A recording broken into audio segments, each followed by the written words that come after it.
So welcome to another Talent Champions Council Masterclass. We're always excited and we like to get kind of the housekeeping stuff in order first. So everybody get your pen out because you're going to want to write this down, even though you're getting a newsletter every Friday. And if you're not, you need to talk to Kathy. So we have got 4 additional master classes lined up. And I'm just going to give you the dates and who is doing the master class. So we have, write this in pencil, Robert Hamilton Owens is purportedly doing a master class on September 7th. And we're excited about that. RHO, we all know, is a total legend, special ops guy, and I could go on and on. We're following that up on September 28th with truly one of my favorite people on the planet, Shaunti Lowe. Shaunti is a 4-time Olympian and would have been a 5-time Olympian were it not for COVID getting her kind of at the last moment. But she had made it through chemotherapy and trained through that for the 2020 games and unfortunately got COVID, but she's one of the most remarkable people I know. So Shaunti Lowe is on the 28th. We have another good friend, former Chicago Bear, former Pittsburgh Steeler, current ESPN announcer, and multiple-time author, Merrill Hodge. And he is on October 12th. And then we have Brian Scudamore, who is an unbelievable entrepreneur. He runs about a $500 million or more company. He's the guy who started 1-800-GOT-JUNK and got on Oprah, and just his business just absolutely blew up. He also wrote one of my favorite books, this book, WTF, which is Willing to Fail, which is absolutely phenomenal. So write that stuff down. Also, Kathy will leave a link. Make sure that you get your gift from Kara Golden, who is on the TCC advisory board, and you get your 3 cases of Hint water. So Kathy will put that in the chat links. So last housekeeping, for anyone who's new to a master class, the way that we do these is we're going to spend about 30 minutes or so, Dr. D and I chatting, us getting to know his backstory a little bit, and then we're going to jump into live Q&A. So the way that we do that is you ask your question directly to Dr. D, and all you have to do is put in the chat that you have a question. Kathy will then send that to me. You don't have to say what the question is. Just kind of raise your hand, say, I've got a question, and we'll tee you up and you can ask it directly to the good doctor. So we are excited to get going. For those of you who are not familiar with Dr. Dennis Rebello, he is our special guest today, thanks to the introduction a while back from Stacy. He's the creator of something called Peak Storytelling Method, which helps people to craft their narrative and helps you to really talk about who you are, what drives you, and why it drives you. He is the former president of Alex and Annie University. He's the co-founder of the Sports Mind Institute. He recently received an award called the Thomas J. Carroll Award for Teaching Excellence. And he is the author of Story Like You Mean It, which if you have not picked this up, you've got to pick it up. It was a #1 bestseller in 10 different categories. So storytelling, to me, what I love about this topic is it's totally universal. Everybody needs to be a good storyteller, whether you're looking for a job whether you're advocating for something that you're looking for at work, it doesn't matter. Everybody needs to be a good storyteller, because that's really what effective communication comes down to. There's nobody better probably on the planet on this topic than Dennis. So we're incredibly excited to have you, and thanks for carving out an hour of your day to join us in the right on. Yeah, of course. So, let's do this. Let's go. So let's see, let's start out with just kind of a basic question, and actually, feel free to also add your backstory.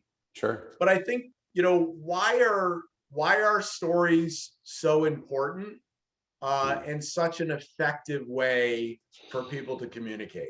Yeah. So let me just get into it pretty accelerate pretty briskly. So storytelling, a lot of people use the phrase storytelling and they're not systemic in the storytelling. And that doesn't mean that you have to be rigid, but there has to be a method. You don't go into the gym and become pretty fit all around by throwing kettlebells around in some haphazard way, right? There's a methodology, there's a building, there's foundation, there's stretching, there's hydration, there are amino acid supplements that you might take. So I want you to consider this conversation about guided storytelling informed by science that's universal. So it is universal, but a lot of people will synonymously say, oh, storytelling, like you like to talk a lot. I love to tell stories. He's a great storyteller. But we also know when we want to tap out of, especially if we're leaders, right? We want to tap out of someone else's story. So think about that. Why is that? Why is it that someone would want to tap out of someone else's story? Well, because it's boring. It's not relevant, prevalent, and sense-making. So one of the things we can't do in this world, because there are social cues and sort of behaviors that we abide by, is that we can't say, hey, you know what? You suck at storytelling. Maybe you charge me. You may sign every one of my paychecks. You may have accomplished all of this in this frame of your life, but it doesn't transfer over to this section of your life. But I have to abide by you. So I can't give you radically transparent feedback, but I can just sort of quietly tune out. So I think it's important to talk about, like you say, a little bit of my backstory. So I grew up the son of a guy who's Portuguese, great work ethic. My father also bears the same name. His dad, Jose, came over from Portugal and really exemplified really quiet leadership. So he would influence his environment based on work, but very quiet. Okay, I was a BMX rider when I was in my teens and preteens before the X Games. I was very competitive. They thought I broke my neck, but it was a severe cervical sprain. I was in a school where you had to do a science fair project. So I started mastering the science fair project, and lo and behold, the hard science people at the United States Department of Energy said, boy, this kid should go to these different events and represent the United States and his state. And so I became a little bit of a science geek because I had that sprain in my neck, right? So you might be thinking to yourself, well, what is this guy talking about? But they're very connected, because I wasn't born as a professor. I was always a little bit of a teacher, a pioneer, explorer. In other words, being a BMX rider before it was in vogue was very much on the edge, right? And so why is that important? Because that's where I tapped into understanding that I was always exploring, turning over rocks, and also taking on some risk. Jumping a bike when I wasn't 5 feet tall, 10 feet in the air without, suspension, components that we have now on mountain bikes, and building the jump on my own. I had to really analyze things. But what I really, in retrospect, realized was that I loved doing those pioneer quester activities because I loved teaching other people what they could possibly do that they didn't know they could do, which is the same thing I did a bit is becoming a teacher when I had to be a science fair project presenter, right? A 16-year-old geek at a private school, right? I had to kind of figure out, how am I going to win over these judges at the state fair? Well, that's not really what I wanted to do. I wanted to show them what I learned. It happened that I won them over.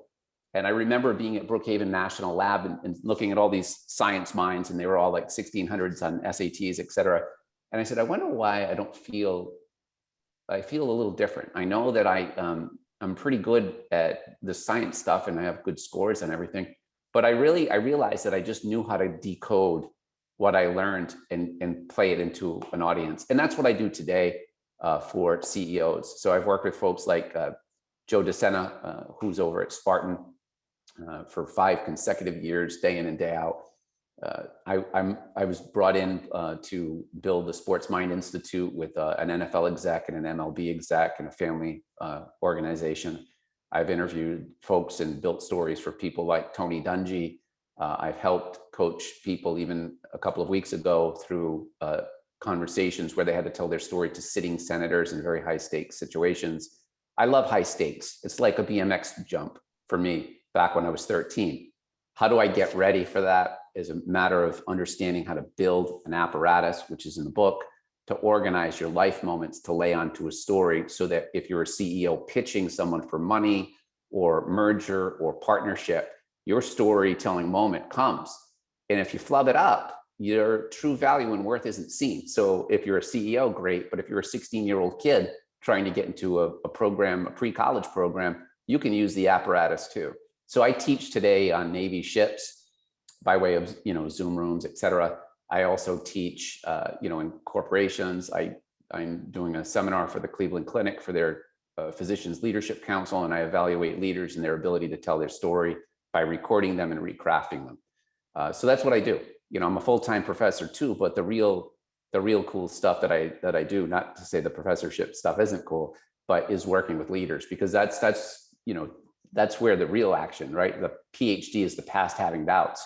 If my methodology works live in the real world, then forget about the 12 pages of academic citations at the bottom of the book or at the end of the book, right? You want to be able to use it to drive business revenue, right? To build a culture. But if your individual story isn't emanating, it hasn't emanated, it doesn't have there's an ethos that's missing, or somebody misunderstands you, your role as a speaker is to reframe yourself.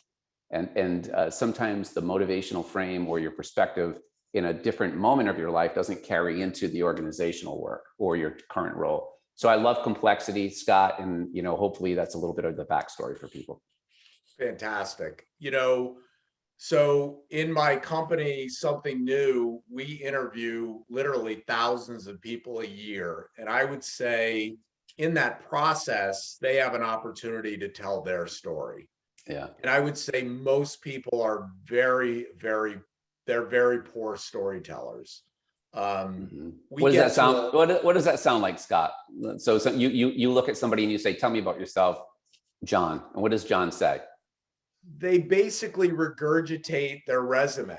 Yeah, exactly. They Terrible. just go to the nuts and bolts, but you have no idea who they really are. So we ask a question at the end, which is, tell me something that's not on your LinkedIn profile or not on your resume that you would want people to know about you.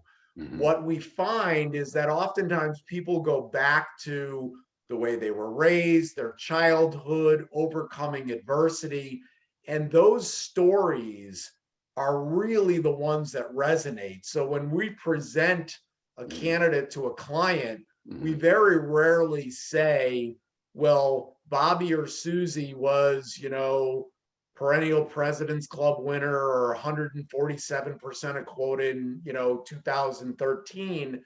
We tell those rich, detailed stories, which I think have a much greater impact. But I guess my question for you is, why do you think so many people default to things that really aren't impactful that much? And why aren't people good storytellers? Well, first of all, it's like a muscle, right? If you don't walk for a while, if you're writing a book or compiling a book, you might not get up as much as you did when you were maybe active 5-10 years ago in a different way. So like anything else, you're not going to actually be good at it, right? The longer answer is that we deny people storytelling privileges pretty quickly. Kindergarten, you can have story circle. And then after that, you have to, only speak when spoken, and you would all answer too, right? Because there are cognitive scripts that we get taught, and we don't take risks. Some do, most people don't. Now you might say, well, that's great. That sounds like a psychological answer. Well, it's a behavioristic one, right? I mean, that's where we learn not to use a muscle. And then over time, we just, it's like parking to the closest, in the closest spot when we go to Starbucks versus walking 2 miles just because we can walk 2 miles. So number one is lack of use. The second reason is that we see bad storytellers everywhere, right? As human beings, we're observational learners. So you see people in, you know, even in an association meeting, hey, tell me about yourself. You know, even if it's not voiced, it's presumed that you'll tell me about you at an association meeting or a conference. And what do we hear? Well, you know, I have 2 kids, you know, I'm from Connecticut, you know, it's really good. Businesses, you know, blah, blah, click, clack, bang, boom, right? It's just like, why do people do that? It's safe. The last reason, the third reason, is that there's no apparatus for organizing your stuff Right. that carries with you over time. Back to your point on the question that you asked, interviewees, the thousands of people that your company interviews.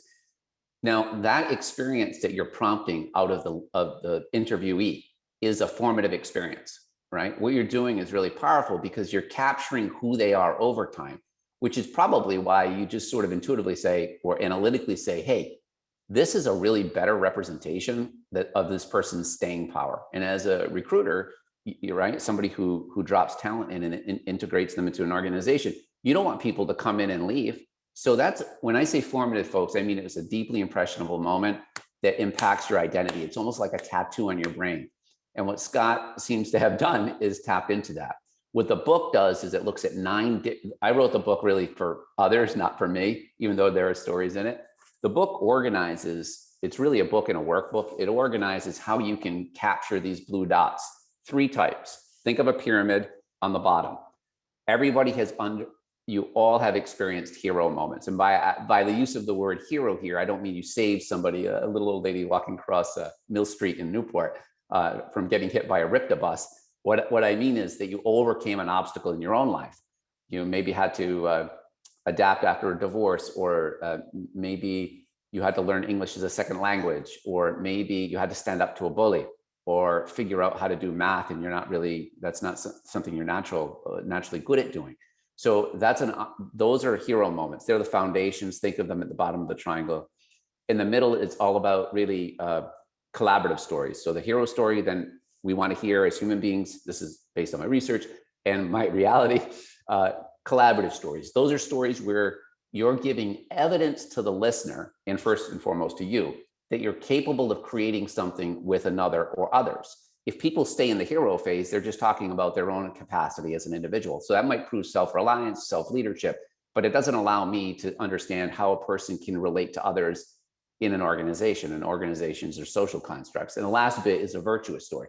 That's when you say, I love doing this thing. For me, it's teaching on the fringe like this, you know, not classic university life, not classic just coaching, but really these super high stakes BMX jump like moments where people have to speak and their rhetoric counts. It should count. And if it doesn't, something else will be counted against them. So I know that it would be immoral for me not to teach. So what is the thing that you love to do, but it would be immoral for you not to do? Presumably, if you're interviewing, that job should line up with those 3 dots. So in the book, we go through 9 dots, 3 on each level. People pick 1 dot. We go through this bit where we dissect the moment, a lot of cool things. So you can see the power of place, people. We call them mental muscles like leadership, exploration, creativity. Man, it's like a lot of fun. You get to build a story. Back to your original question, why don't people do it? Because it wasn't a system. And my publisher said, hey, you know, you should just do this for wealth managers, right? And I said, well, you know, why not do it for just them and just CEOs? And I said, well, you know, we need to democratize this methodology, and I should be able to be tasked with writing it so that it's accessible to everyone. So that if somebody is a 26-year-old who wants to go to law school, they should be able to get into that law school and nail that dean's scholarship. But if it's somebody seeking $55 million in funding for an ag tech business, they should be able to grab the additional 12 million on top of that, because they're repeating their story and fashioning it to the Public Utilities Commission of their state, by the way, which we're helping somebody do. So these are the types of high stakes storytelling moments that we use the method for. So people read the book, they get some videos and tools, we prep for sessions, and we rock and roll. And I have about 14 coaches that work with me. But look, storytelling is not just talking. It's about purposeful, intentional alignment of key dots that don't take the place of your core business, but let people know how and why you should be looked at as a bit like an exotic bird or unicorn in their eyes. It's like, wow, this person should be the CEO. Like, wow, like Steve is the guy, Steve Thomas, that's the guy I want in this position right now in my life. right? And that should be so clear to them that you don't have to do any selling in the old school Carnegie way, right? It just because you've activated these blue dot moments in your life. So you're also, by the way, showing lots of relevance to the work around emotional intelligence, but it's not just emotionally intelligent, it's embodied storytelling that has work-life integration baked into it, right? And that's why look at great leaders. Why do CEOs like look at Joe, who we share as a contact? Why is Joe DeSena's narrative so powerful? Because he, being a Wall Street high throttle guy, he had to go on excursions just so he could become more settled. And then he realized he could take some of that leadership and creativity and build obstacle course races, right? But if you can't see the integration of that in his life, he's less powerful. We go to great concerts because we want to hear great musicians, great live performances in acting. We go to sporting events because we want to see Kwity Paye at the, a nice Rhode Island product by way of Liberia, playing for the Colts, 51, edge rusher, unbelievable machine. First game the other night, first sack in first game. Can't make this stuff up, right? Why? He's powered by story too, by the way. So it is really critical to acknowledge that we want to root for people with great stories. But if we squelch them and we don't have an apparatus for voicing them provocatively and fashioning them into environments, I call it feeding it in the right way, then your tune doesn't get played by someone else. And by the way, that's what happens with story. If I hear your story and I know why you're doing what you're doing, Scott, I know why you're a great convener of talent, then I'm more likely to join your tribe, whatever that means, right? So anyway, back to you, Scott. I think you got me lit up. No, I think the framework is absolutely brilliant. I think, one of the other things that I recognize is, people are afraid to be vulnerable and they're afraid to bring kind of their entire self in a business to a business conversation. Because oftentimes when we ask that last question, people will say, really? Like, that's appropriate? And I'm like, yeah, that's what's going to really be impactful. That's what's going to make a difference. The stats and all that stuff, nobody cares about that. They care about, those stories about you overcoming adversity when you were 10 years old. That's what's going to make the difference. But people are surprised. And I think there's a lot of head trash around, well, that's not business related. Well, it's because they don't see the relevance. You see it because you're more advanced as an interviewer and as a placement pro, but as a talent pro. But other people don't see it.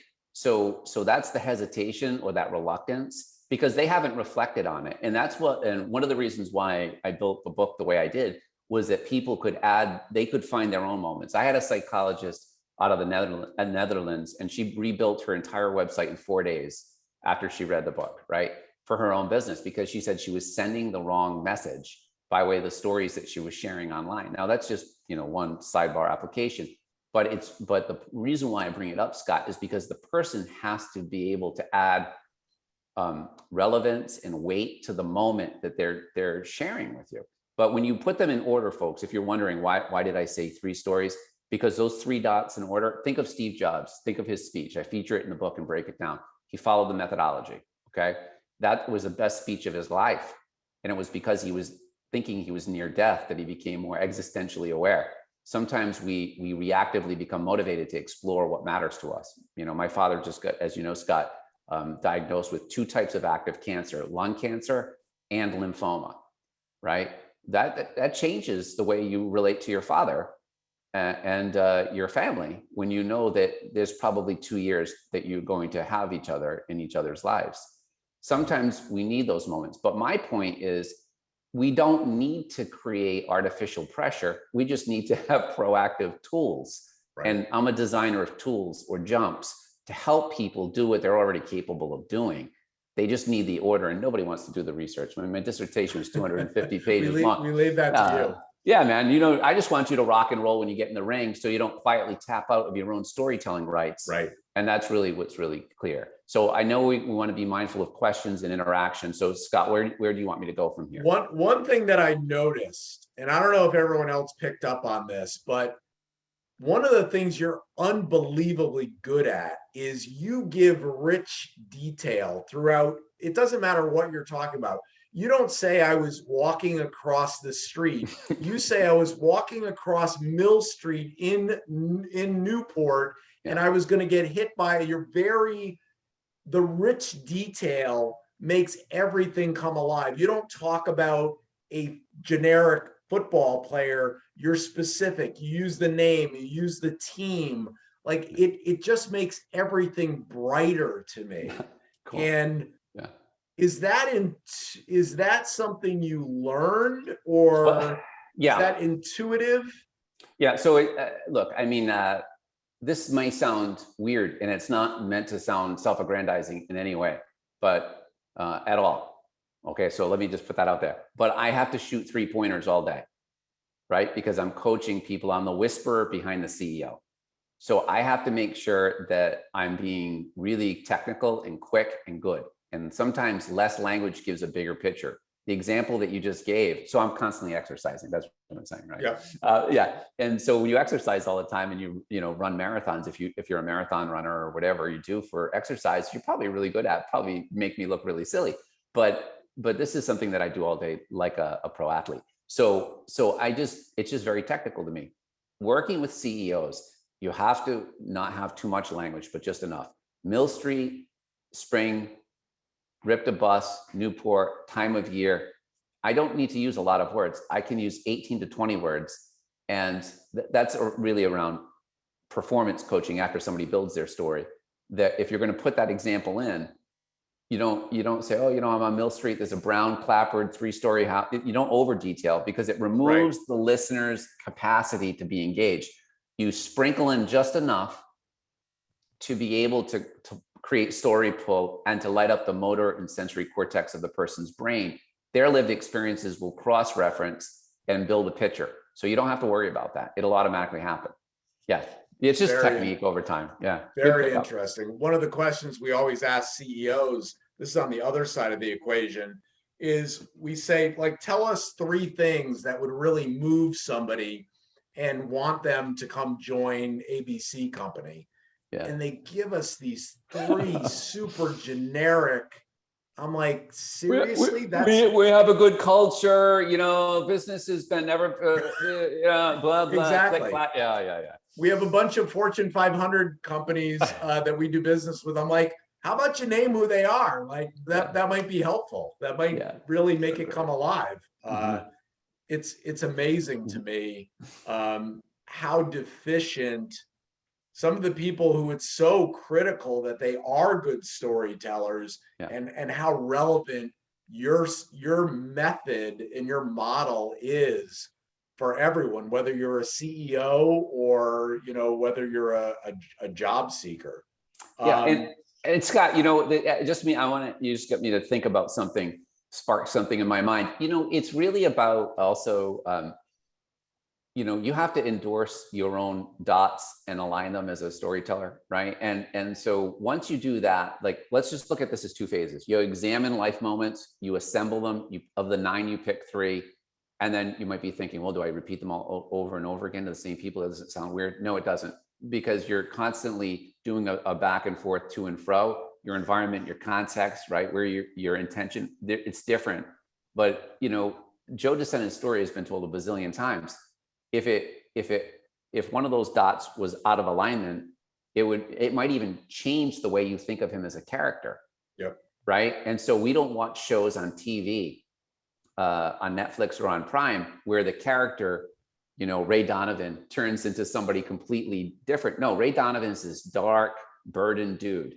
And so that dark, burdened dude will trudge through California, go back to Boston, do his thing.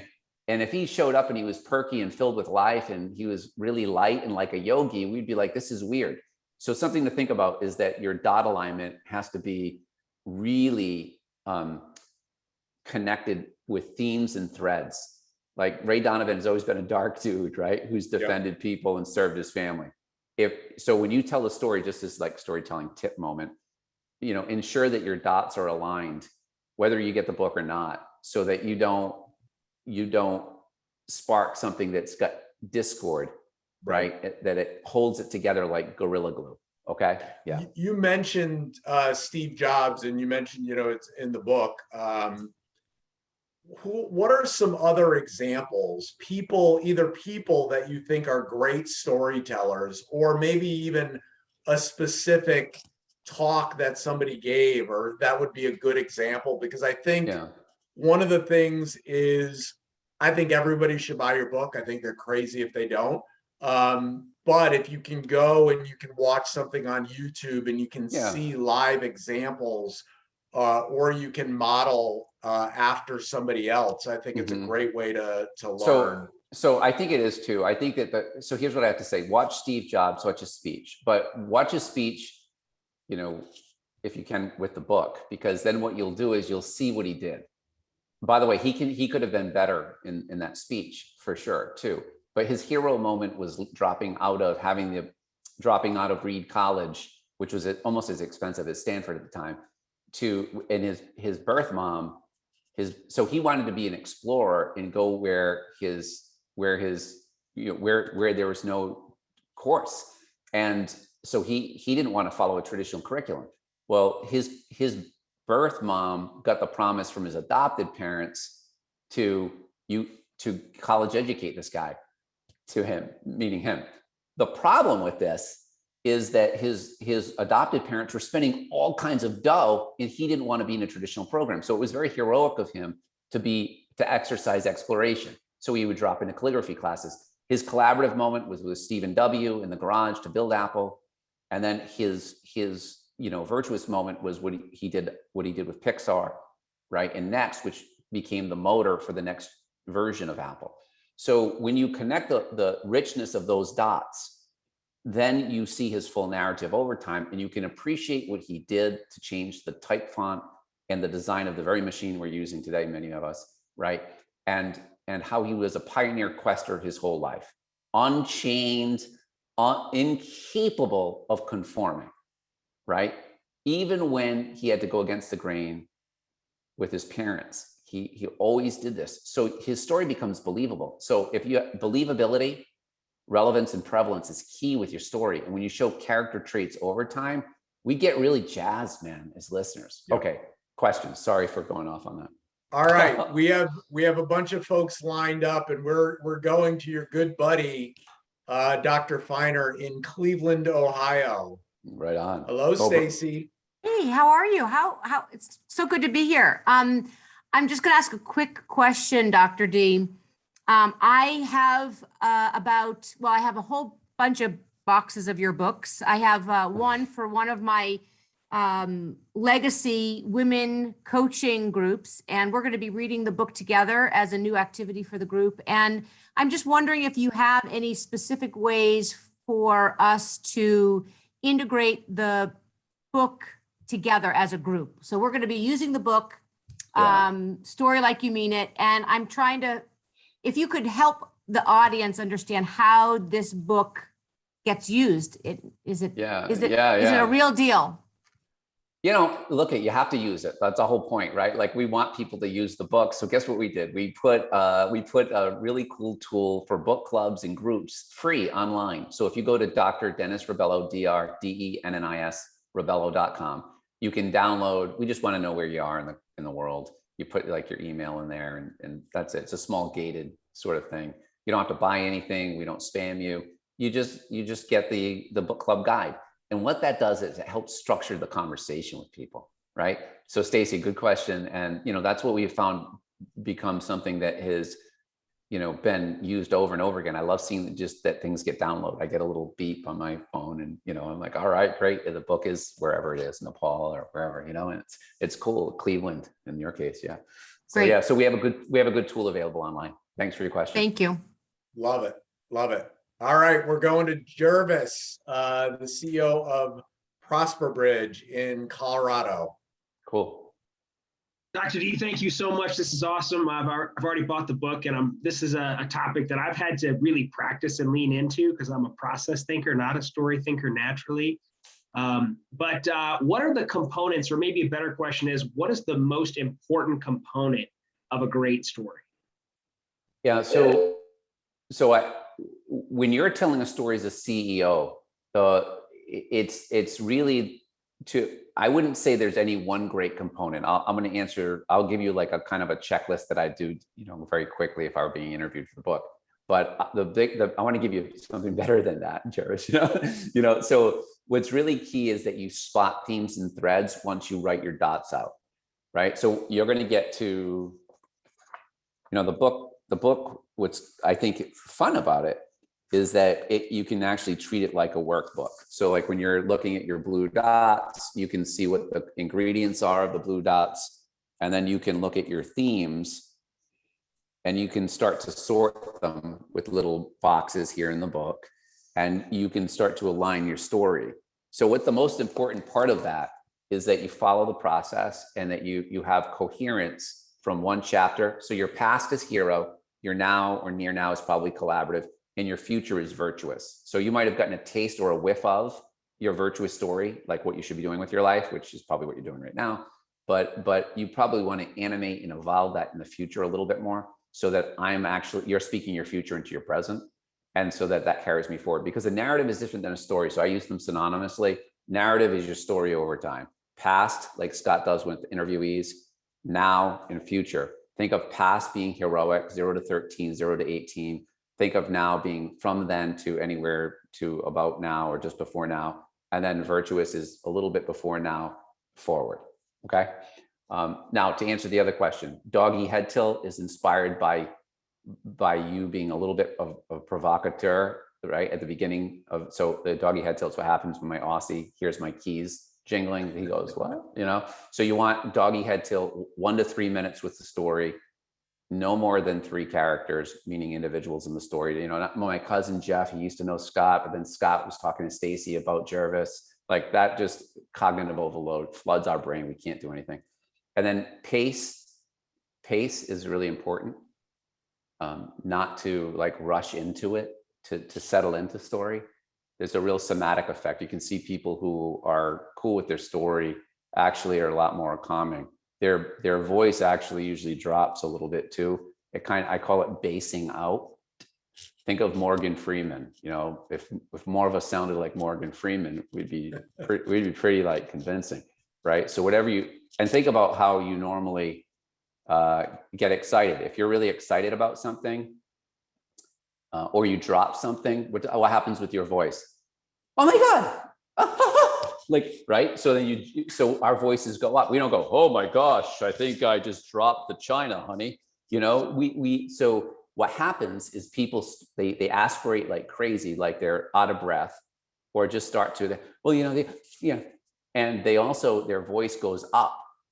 And so our audio profile as human beings, I know I'm getting really deep here, but what the heck, is that, we say something's off. Something's off with this story. Something's off. So pace and breathing. So where does that get auto-corrected? When you have the right dots, because that's who you really are. So there you go. Yeah, right on. Great question. Gold, Man. Absolute gold. So we're going outside of the country. So the TCC, we're represented in 27 countries, and we are going to one probably near and dear to your heart. We're going to Helen in Portugal. Hey, all Hello. right. Hi, Dr. All Abella. right, awesome. Can you hear me? I can hear you. This is Okay, so good. good. Thank you so much. I love this. And hi, Scott. Thank you so much for bringing Dr. Abella on. On my question, I find this very interesting today and valuable.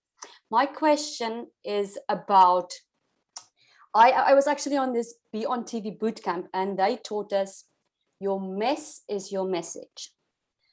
And I have my story, but I always had kind of, discord with this mess thing. It didn't resonate with me. And I thought, well, I have to tell some, horrible story or something that I've been through. So I think you might have already answered me. So it's not necessarily that it has to be some tragic story, you came from this to this. It can be anything. It just needs to resonate with you. Mm-hmm. Right? Yes, that's right. That the key is your assignment of meaning to the moment.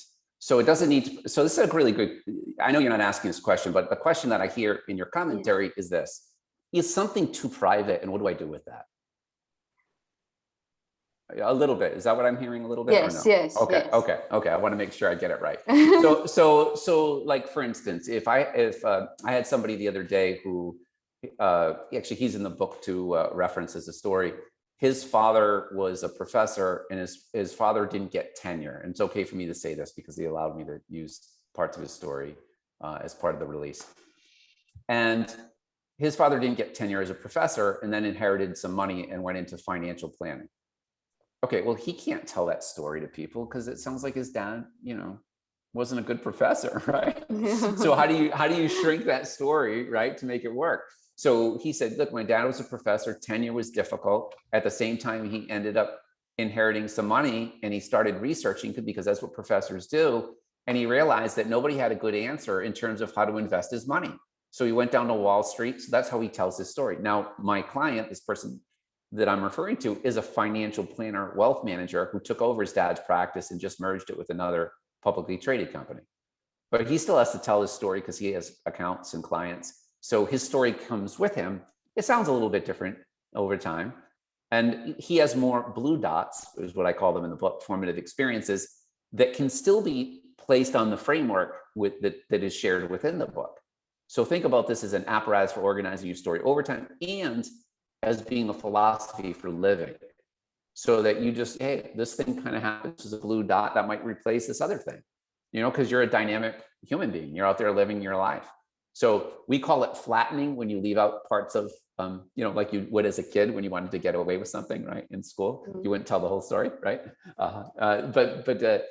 So you flatten it so that it's contextually sensible to share, and that it doesn't cancel out the value that you're trying to inject into the story by sharing the blue dot in the first place. And for this particular client, right, he wanted to share that he's got research in his bones, and this started to preserve his family's money, and they've continued to use research to preserve other people's family money. And so, but if he just said that, that's very flat. That's nothing. We've been around for 68 years, and a financial planner. My dad started the practice, when we got some money, and been 18 years CFP, 22 years in the business, including a stint with ABC LMNOP. It's crap. Everybody says that, right? So it's really important for him to share part of his lived experiences, but then to also not give too much of the detail where it cancels out the value. Okay. Is that okay of an answer? Do you want more or less? Yes. No, that makes a lot of sense. So it's not about, because I always thought, I don't see a point for everybody to tell their sad stories because everybody's got these sad stories. But I think, at some point on the journey, I misunderstood that whole thing where I thought, it has to be some kind of a tragic thing, that you go through to have some kind of an impactful story. But it's not, it's not how it is. It's not the point. The point is the message. And then, as you say, having that correct order that it does resonate with the audience. There's no point in telling just the story. Yes. Yeah. Okay. Great. Yeah. And I think that sometimes too, the other something that I'm thinking, I was just writing a note down, was that people sometimes think that just because somebody is a provocateur of a storyteller, that you should copy them. And that's very dangerous. So that's like, I used to drive a lot of Volkswagens, and the Volkswagens, they would always say Achtung, like morning, right? Achtung, baby, if you're an 80s kid. So you don't want to have this sort of practice of emulating other people's stories, because it's very fake sounding. And even if we don't get rewarded to say that it's fake, we know that it's fake. And people won't take the second or third meeting. Suddenly a client goes and MIA, you feel like you're stalking them. That's right, because the story wasn't provocative enough. It wasn't well rehearsed. And I think of it this way because of, working with a lot of sports people over the years and pro sports. You don't step into the batter's box without practicing like wild. Yet we continue to step into the batter's box of telling our story, and we don't record ourselves. We don't recraft our story. We don't analyze. Pros can't wait to look at film. They love it. They look at film, they look at technology as like a way to see a different angle to better their skills. You can be an ever better storyteller, but you need to be technical about it. The way you hit a ball at 13, hey kid, be a hitter, doesn't work when you're 15, doesn't work when you're 22, certainly doesn't work when you're 26. But we know that we can have deliberate practice. But like I said at the beginning, You can't show up to a gym or a racetrack and just run because you want to be a great runner. You can't just throw kettlebells around because you want to be really fit like some pro athlete. You have to have a methodology. Then just master the methodology. See, I look at my contribution as just building the methodology that you can just steal and overlay in your life. And if you get really great at it, you'll actually, I often say to people, record yourself answering the question, tell me about yourself. Record it on your phone and go do it right after this call. Read the book or talk to somebody who's read the book, and then do it again. And you tell me how great of a storyteller you've become. Perfect. Thank you so much. You bet. Yes. Helen, thanks for joining us. You're welcome. We're going to Tampa, Florida. 30-year retired Army Ranger, and now running the Special Operations Warrior Foundation, Sean Corrigan, who is a fellow contributing author for Standing O Tribute. Right on. Yeah, thanks, Scott. I thought when you said you were going outside the country, you were going to call on me since I'm down here in Florida with. Exactly. But yeah, so my question is, what differentiates a good story from a great story, one that people are going to repeat in a meaningful and accurate way? And I ask because I'm in the nonprofit sector, and it's really important that we get our story out and that people remember it and repeat it. Yeah, absolutely. So I think that what's important is that the first thing is, you're a person who understands what it means to analyze and do after action reports for a living, right? You've done sit reps and after action reports till you turn blue in the face, I'm sure. So when that smile is affirmation, right? So the key is take a snapshot of what you do today. Don't worry about being good. Don't worry about, just a little bit like I said just previously to our Portugal sister, is that we want to make sure that you understand what it's like to get on the scale first, right? So get on the scale, record yourself answering that question, pretend to, do a little bit of a simulation. You might want to make it a little bit grounded in reality. You're rolling into an environment where there's some networking, where there's maybe a donor or two. Maybe it's an annual dinner, maybe it's a board meeting, maybe it's something for nonprofits in your state, in your city. Maybe it's at James Stadium, right? Maybe it's at William James Stadium. So you could go there and pretend in your mind that you're there and say, hey, somebody says, hey, what do you do? And you say, here's my nonprofit. This is what it's all about. You're telling me about yourself. Then what I want you to do is listen to it and say, these are five words that come to mind when I hear my own recording. I'm not going to bias you by saying anything else. Just write down 5 words. Now, to make because I don't really your question was good, Sean, but I just want to get to you becoming better at what you're doing, because obviously if you're in a nonprofit, donors are important, right? Grants are important because you live by them. Those are the fuel for the mission. So then what I'd like you to do is consider what are the words that you want them to use instead of the words that you used when they hear your story. So we're going to reverse engineer it. So you'll say, okay, here are the words that I chose the first time, but really what I want them to hear. So why don't you tell me what are the 5 words right now that you want people to think in their mind after they hear your story, after you've made it fantastic? 5 words, just 5 words. Like, I hear you speak. I say this to myself. Stacy says this, Jervis says this, Scott says that. What words would you want them to say? I'd start with impact, compassion, commitment, and promise. Promise, Okay. Cat. One more. That'll get you a 5. Accountability. Okay, perfect. Okay. Push that out and forget them. Now go do that story exercise. Actually, email me. I want to talk to you about it. Might just use Dr. D at drdennisravello.com, DRD at drdennisravello.com. We have a nonprofit too, and we help support other nonprofits. So I'd be interested in hearing how you're using it. Then I'll give you a sideline answer on this. Okay. Okay. Can't ask for more than that. I love it. We're going to North Carolina. Mike Mooney,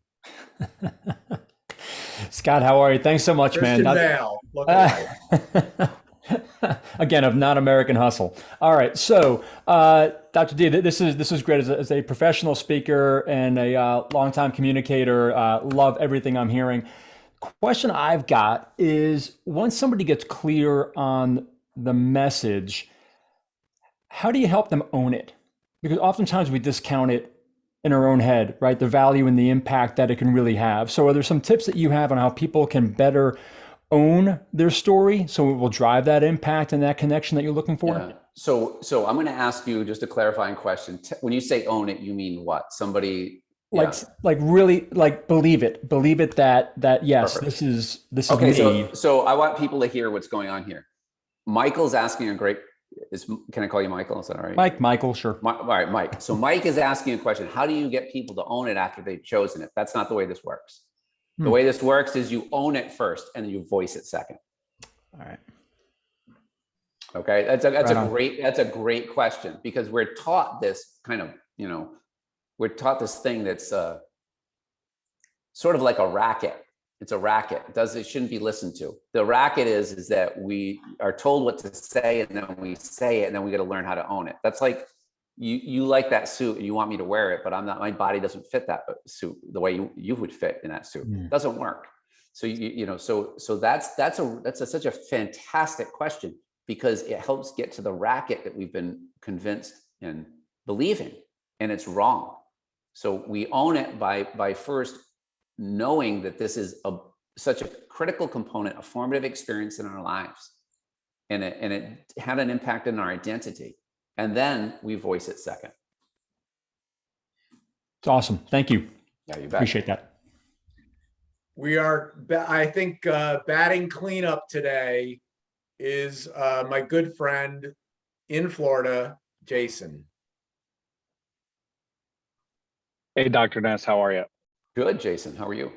Doing fantastic. So I, being in sales myself and owning businesses, I certainly value storytelling as much as anybody. And certainly the unique piece. I think I'm fairly unique, some might say. But my question for you is just the time, relating it to sports and things of that nature, of how much you invest in it, right? Anytime you put more work into it. So I'm curious, with the folks that you work with, how much time is, I know it varies certainly per person, right? Everybody's different. We know that. But how much time is spent on the, creating the story and owning it, to then mastering the delivery of it?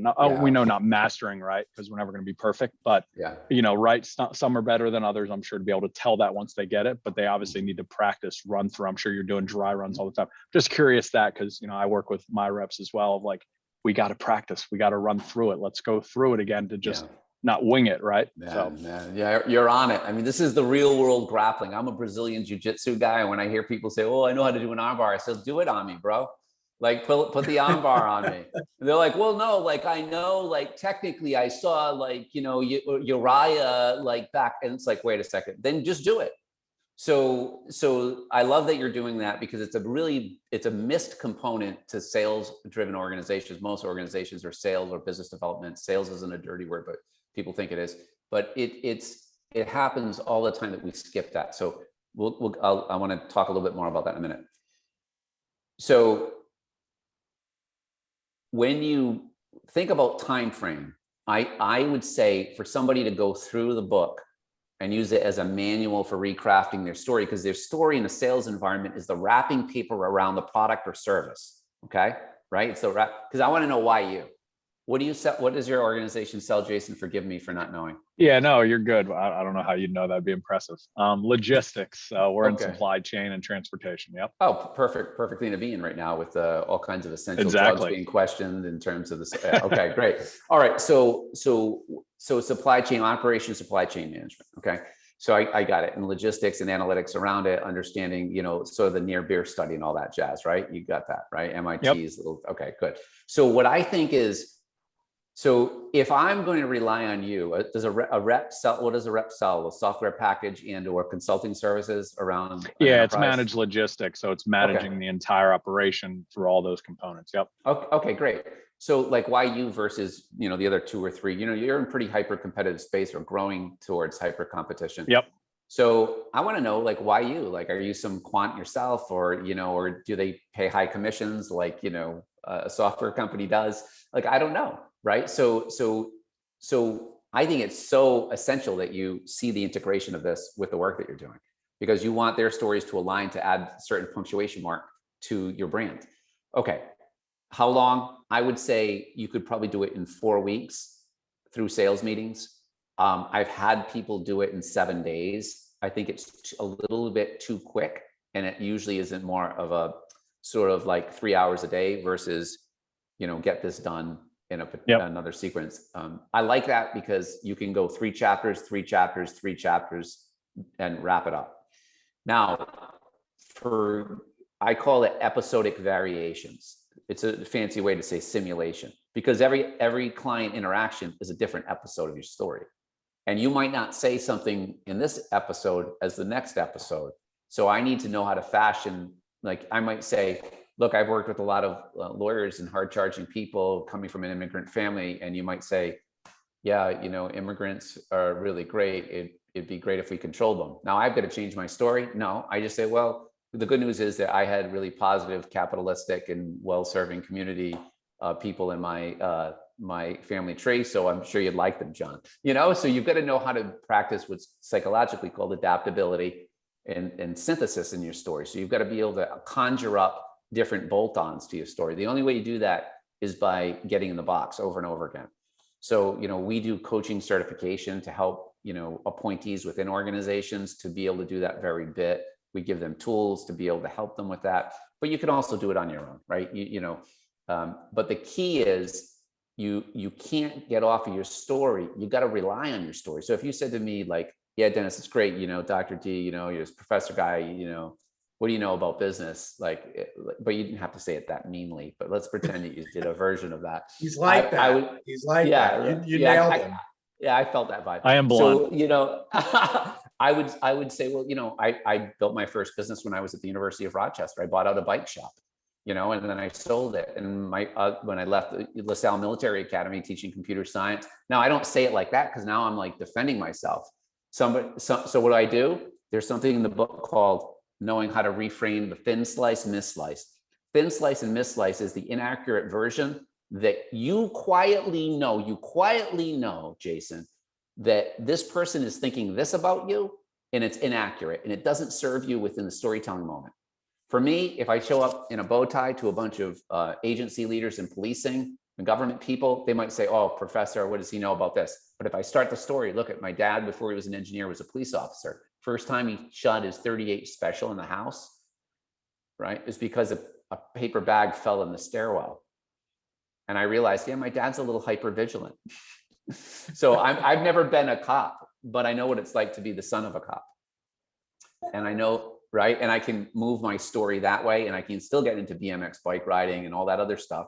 But I have different, what are called story on-ramps. So we want to understand what the on-ramps are. We want to understand what the detours are and the dead ends. And there are kind of cul-de-sacs, but some of them are dead ends for people if you're not well practiced. So repetition, as we know, is the way forward to get ever better. Varied iterations create strength. That's why in boxing, Muay Thai, Jiu-Jitsu, Krav, you spar with different people. So, you know, that is my sweet spot. I love that space because then I can create believers of the most pessimistic person. Usually I pull them on stage right away. I look at the person who's like, I go right after that person like a hypnotist. And I convert that person right there. And I'll use their story and build their peak story and spin it on them and sell their own stuff to them.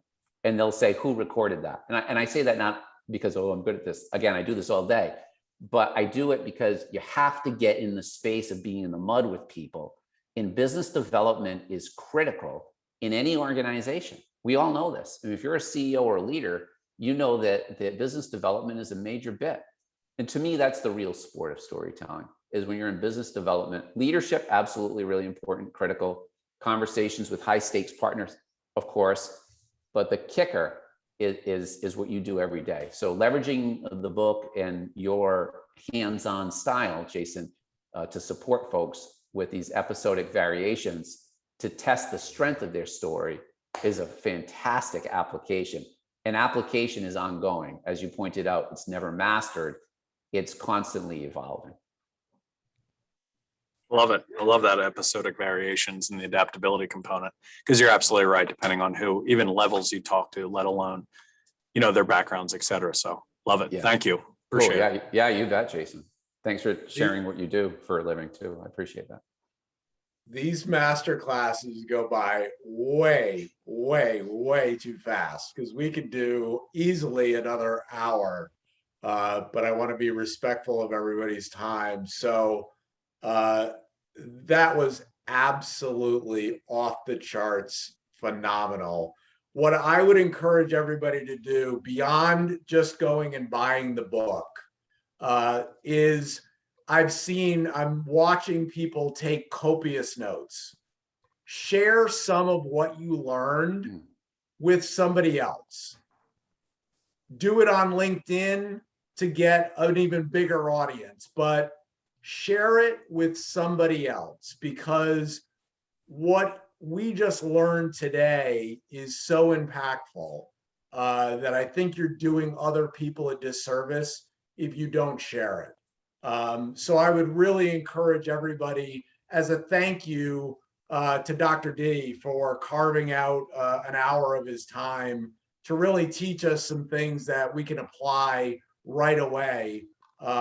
Make sure that you share some of what you learned today. And guys, thanks again. I know that it's also an hour of your time. I know everybody's incredibly busy. So I really appreciate everybody gathering today for another unbelievable masterclass. Dr. D, if people want to get a hold of you again, I know you said it before, but what's your social media platform that you prefer, and how do people get a hold of you? Yeah, so the website is pretty good to pick whatever you prefer. Dr. D, it's Dr. D I'll give you my email first, drddennisrebello.com. And so if something strikes you as worth sharing in that way, please do. I'm on Instagram, I'm on LinkedIn for sure, so I love anything that you'd like to talk about, share, or be involved. So Ask Dennis is my Instagram, and Ask Dennis LinkedIn, and just search me. You'll find all of the standard social media platforms. I'm not heavy on Twitter right now, just because I think my clients are kind of taking a lot of my day, and I don't want to outsource it. So, although I think I have a few thousand people following my non-tweets there. So, but that's good. So, yeah, so great to be with everybody for sure. And remember, your story, does something really provocative. It outlives you. It outlives you in every conversation. When it ends, it outlives your moment there. And when that happens, you've hydroseeded your narrative of value and worth in the brains of the listeners. And then they want to retell. And they'll reference you as the person who did whatever you did or said or activated as a blue dot in the story. And the person who built a clubhouse that allowed everybody access. That would be a good story. And that guy who built the treehouse, who now owns the talent management company, that would be that's how they reference you in a very amicable way. And I think it's really wonderful. So great to be with you, and may your story do just that. May it survive you. Yeah, right on. Thank you so much. You're Thanks, the best, Dr. my D. man. Thank you. Yes, awesome. Thank you. Thank you. That was fire. Thank you. Unbelievable. Good We'll be time. practicing. Yeah. All right. Well, hey, Scott, I'll catch you soon for sure. And everybody got have a great day live from Newport. Thank you very Thank much. you. Cheers. Okay. Have a great bye. day. Careful crossing Mill Street. Yeah. I heard the afraid- Yeah. traffic's bad. Yeah. Any The street bar- up there. Yeah, exactly. Yeah, you got it, John. All right. Take care, guys. Bye. Care. Take care. Bye now. Thank you. Thank you, guys. That was Yeah. awesome. Another awesome one. Thanks, Scott, Kathy, for putting that together. Whew. Yeah, he is a master. That framework is so important. I think at the end of the